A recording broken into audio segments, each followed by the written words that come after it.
আজকে আমি একটি গল্প বলবো। তার নাম হলো টায়ার পাঞ্চারের দোকানের লোভী একটি মানুষ। তো একটি টায়ার পাঞ্চারের একটি দোকান ছিল, যে যদি কোনো গাড়ির টায়ার পাঞ্চার হয়ে যায় তখন যেন তারা ঠিক করার দোকান ছিল। একটাই দোকান ছিল সেই গ্রামে। তো মানুষ খালি ওর দোকানেই আসতো, আর কার দোকান আসতো না, কারণ যে সে অনেক কম টাকা নিত।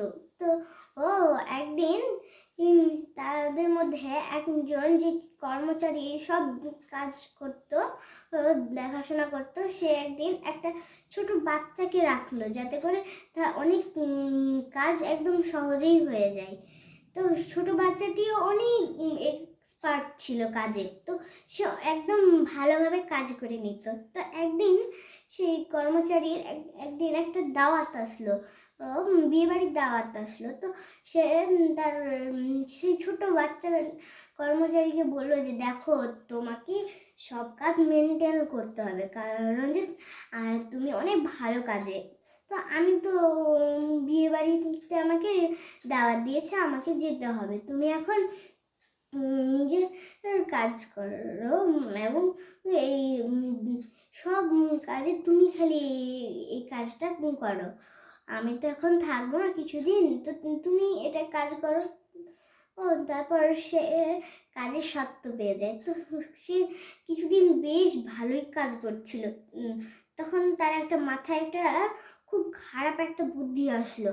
সে ভাবলো যে বেশি তো মানুষ আসে না, তো সে একটা বুদ্ধি ভেবে রাস্তায় পাথর পিন রাখলো, যাতে করে তার দোকানের সামনে মানুষ কোনো গাড়ি এলেই সেই টায়ারটা পাঞ্চার হয়ে তার দোকানে যেন আসে এবং অনেক টাকা সে আয় করতে পারে। তো একদিন সে অনেক এভাবে তার দিন এগিয়ে যেতে থাকে এবং সে অনেক টাকার মালিক হয়ে যায়।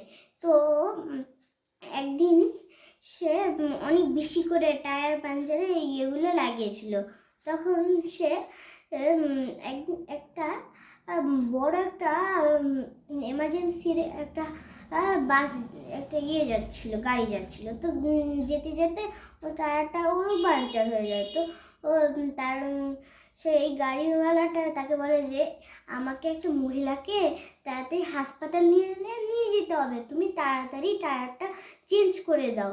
তো সেই ছোট দুষ্টু ছেলেটা সেই ভালো করে ওই টায়ারটা করে দেয় এবং লাগিয়ে দেয়।